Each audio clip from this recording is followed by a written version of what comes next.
Hello everyone. This is Neelam Mata from Birla Public School, Pilani. Today we will study lesson of geography, that is agriculture. Objectives. Here we will learn about various types of farming and developments in agriculture. Overview.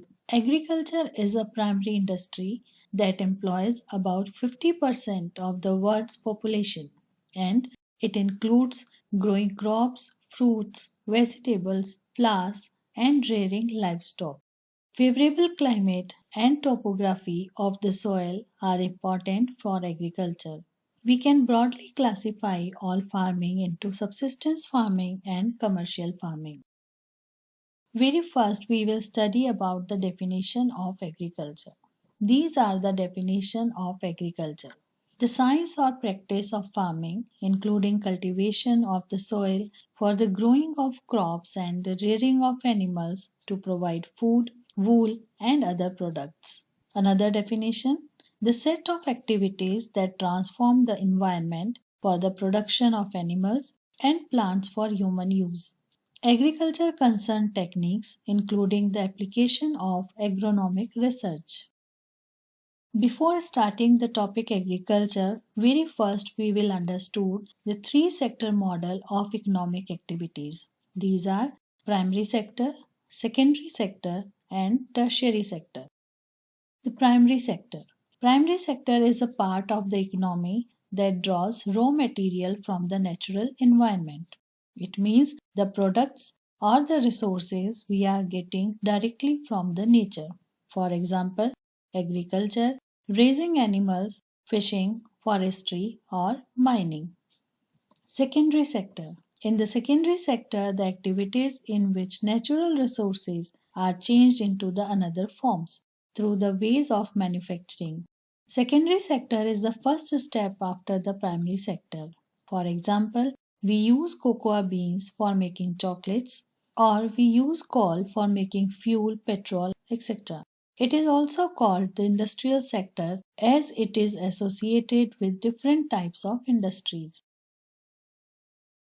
These are the another examples of secondary production: machinery, paper, petroleum, oil, wood products, steel, iron, motor vehicles, aeroplanes, processed food, rum, and garments.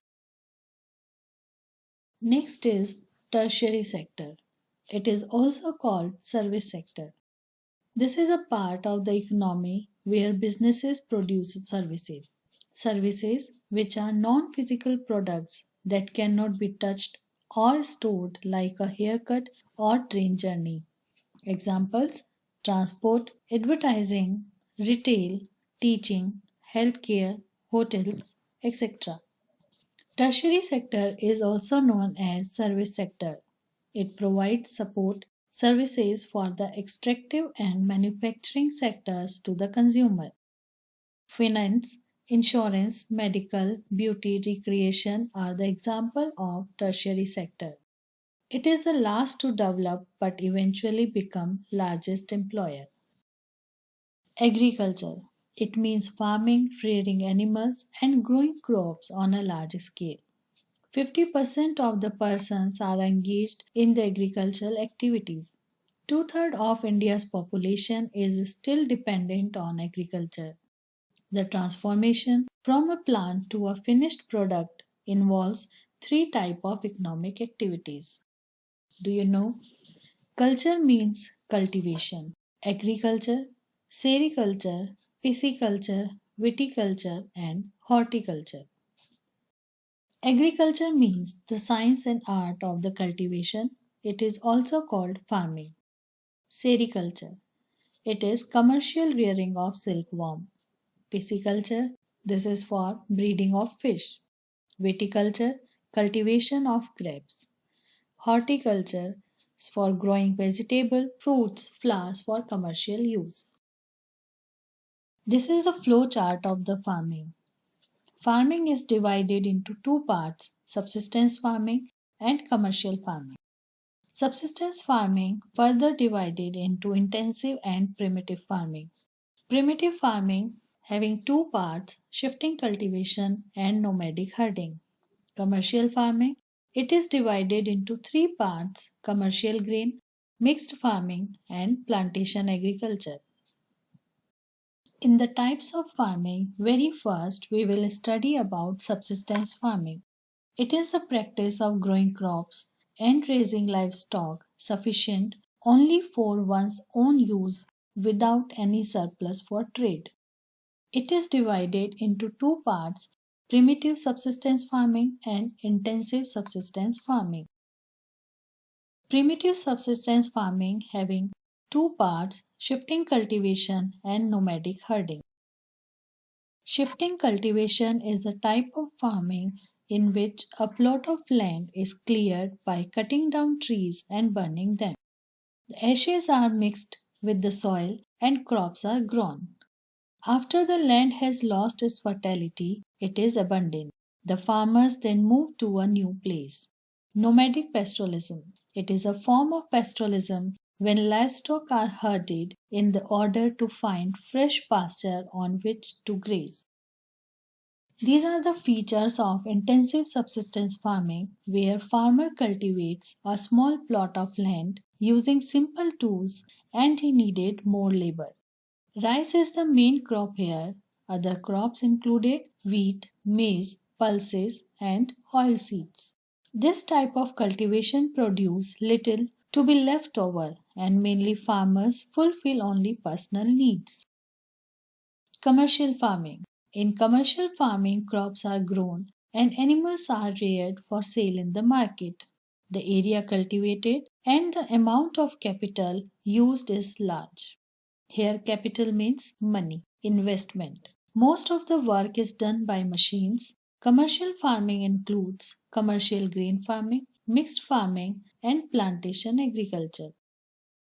In the commercial grain farming, crops are grown for commercial purpose, means to sell into the market. Wheat and maize are common commercially grown grains. Major areas in the world where commercial grain farming is practiced, these are temperate grassland of North America, Europe, and Asia. These areas are populated with large farms spreading over hundreds of hectares. Severe winters restricted the growing season and only a single crop can be grown. Mixed farming. The land is used for growing food and fodder crops for the rearing livestock. It is practiced in Europe, Eastern USA, Argentina, Southeast Australia, New Zealand, and South Africa. Here, the farmer is able to get food for itself as well as fodder crops for the livestock. Plantation. It is a type of commercial farming where single crop of tea, coffee, sugarcane, cashew, rubber, banana, or cotton are grown. Large amount of labor and capital are required. The produce may be processed on the farm or in nearby factories. The development of a transport network is thus essential for such farming. Major plantations are found in the tropical regions of the world: rubber in Malaysia, coffee in Brazil, tea in India, and Sri Lanka are some examples. Tropical region means the area of the globe which comes from Tropic of Cancer to the Tropic of Capricorn. Here we will study about the crop of cotton. Cotton needs highest temperature, light rainfall, and 210 frost-free days and scorched sunshine. It needs black and alluvial soil to grow with the quality. Leading producer states of India where the cotton is grown. Now we will study about some of the crops. Very first, cotton. It is known as fiber crop. It needs high temperature, light rainfall, 210 frost-free days and scorched sunshine. It needs black and alluvial soil for the quality. Producer states of India are Gujarat, Maharashtra, Telangana, and Karnataka. In the world, leading producer countries are China, India, USA, Pakistan, Brazil, and Egypt. Next is jute. It is also known as golden fiber. It needs high temperature and humid climate. Heavy rain and alluvial soil is good for the jute. Producer leading states of India: West Bengal, Assam, and Bihar. Producer countries: these are the tropical countries, India and the Bangladesh. Next is coffee. Coffee comes into the plantation crop. It needs warm and wet climate, well drained loamy soil. Leading producer states of India: Karnataka, Kerala, and Tamil Nadu. And producer countries: Brazil, Colombia, and India. Tea. Tea is very common in all over the world. It needs cool climate and heavy rainfall throughout the year. It needs well drained loamy soil and gentle slopes. It also required large number of labor. Producer leading states in India are Assam, West Bengal, and Tamil Nadu. And producer countries are Kenya, India, China, and Sri Lanka. Now we will come to the agricultural development. It refers to efforts made to increase farm production in order to meet the growing demand of increasing population. This can be achieved by increasing the cropped area, the number of crops grown, improving irrigation facilities, use of fertilizers and high yielding variety of seeds, mechanization of agriculture, and at the last, its aim is to increase food security.